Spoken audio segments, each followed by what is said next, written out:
Buonasera a tutti dall'ippodromo del Savio di Cesena. Sono prossimi al via i cavalli della prima corsa, una prova riservata a femmine di 2 anni che non abbiano vinto 1.000 euro nella carriera, una corsa per puledre con ancora molto poco all'attivo. Sono in 9 al via dopo il forfait del numero 10 di Daide Petral. Rimane favorita Divina Indal, anche con quota in discesa in chiusura, così come scende quella di Danza dei Venti. Sale invece Daphne DJ dopo la falsa partenza con rottura. Siamo in partenza 1 Denaeris Mabel, 2 Danza dei Venti, 3 Duchessa Griff, 4 Damaris Griff, 5 Daphne DJ, 6 Dea GSO, seconda fila 7 Dubai Step, 8 Divina Indal, 9 Diana Sigi. L'allenamento che si è completato tende a ritrarsi dall'ala Dea GSO e si parte con problemi per Denaeris Mabel. Va subito al comando Danza dei Venti, attaccata a largo da Damaris Griff, che cerca semplicemente posto nella sua scia. Allora Danza dei Venti rimane al comando nei confronti di Damaris Griff.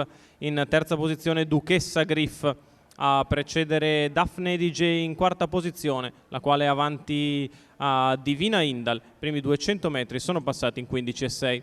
All'avanguardia Danza dei Venti con Carmine Piscuoglio, che continua così da salda leader. Muove all'esterno Daphne DJ, che offre la scia a Divina Indal, mentre galoppa Dea GSO dopo 400 metri passati in 32,6. Numero in 6, vantaggio Dea GSO, Danza dei Venti.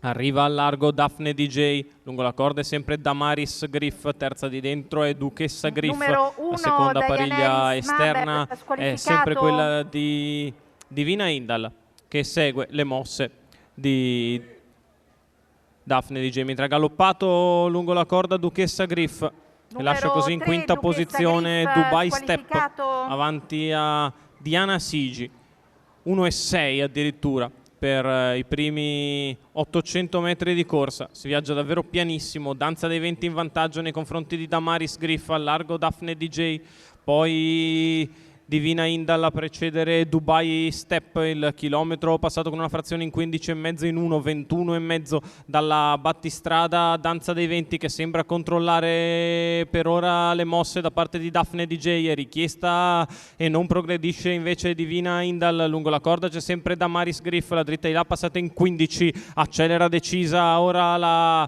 battistrada Danza dei Venti, che ora però vede la sagoma di Damaris Griff avere la destra libera e venirle accanto. L'ultima curva passata in 15,5 ancora, in vantaggio Danza dei Venti, galoppa Damaris Griff e allora Danza dei Venti ha chiuso la partita, deve solo trottare gli ultimi 50 metri. Danza dei Venti e Carmine Piscuoglio portano a casa il successo nei confronti di Daphne DJ al terzo Divina Indal.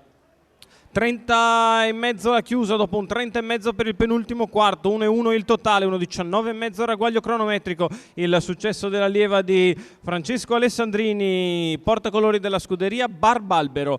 Carmine Piscuoglio che la interpreta con sicurezza al comando, ferma il primo chilometro, poi allunga disinvolta negli ultimi 800 metri percorsi in 1,1. La figlia di Varen e Roccia dei Venti completa il primo percorso vincente al secondo tentativo in carriera.